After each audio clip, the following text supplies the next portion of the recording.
Good afternoon, friends. I am Dr. Manoj Satyavani, consultant neurologist, INS Hospital, Surat. Friends, today is World MS Day. MS यानी कि मैं आपको बता दूं, इसको मल्टीपल स्क्लेरोसिस नाम की बीमारी कहा जाता है और यह बीमारी बेसिकली जो ब्रेन, स्पाइनल कॉर्ड और अपनी जो ऑप्टिक नर्व्स होती हैं, आँख के अंदर की जो नस होती है, उसको अफेक्ट करती है। इसके ऊपर जो अपने ब्रेन के अंदर न्यूरॉन्स होते हैं, उनके ऊपर एक माइलिन शीथ चढ़ी रहती है, जिसके थ्रू अपनी इंफॉर्मेशंस और ब्रेन इम्पल्सेस का आदान प्रदान होता है। उस माइलिन शीथ में डैमेज की वजह से मल्टीपल स्क्लेरोसिस नाम का रोग हो जाता है, क्योंकि उसके कारण से यह इंफॉर्मेशन कैरी फॉरवर्ड नहीं होती है। नॉर्मली यह बीमारी फीमेल्स में ज़्यादा होती है। The ratio is 2 female is to 1 mail.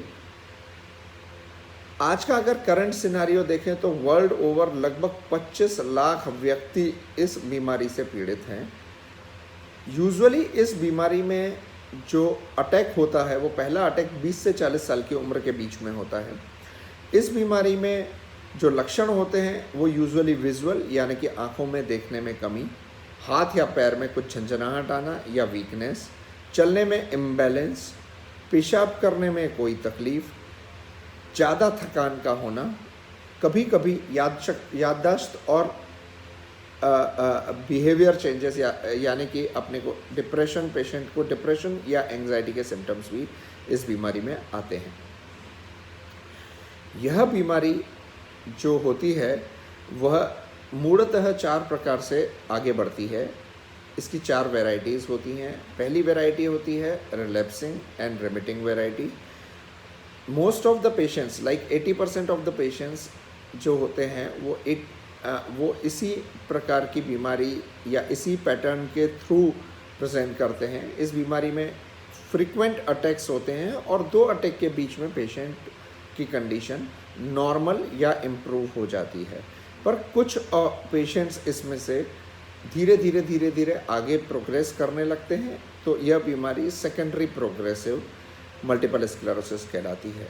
कुछ पेशेंट्स को यह बीमारी डायरेक्ट प्रोग्रेसिव फॉर्म में होती है, जिसको प्राइमरी प्रोग्रेसिव मल्टीपल स्क्लेरोसिस बोलते हैं, और कुछ बहुत ही रेयर केसेस में यह प्रोग्रेसिव रिलैप्सिंग फॉर्म में प्रेजेंट करती है। मल्टीपल स्क्लेरोसिस के डायग्नोसिस के लिए सबसे इम्पॉर्टेंट है हिस्ट्री का होना और clinical examination of the patient.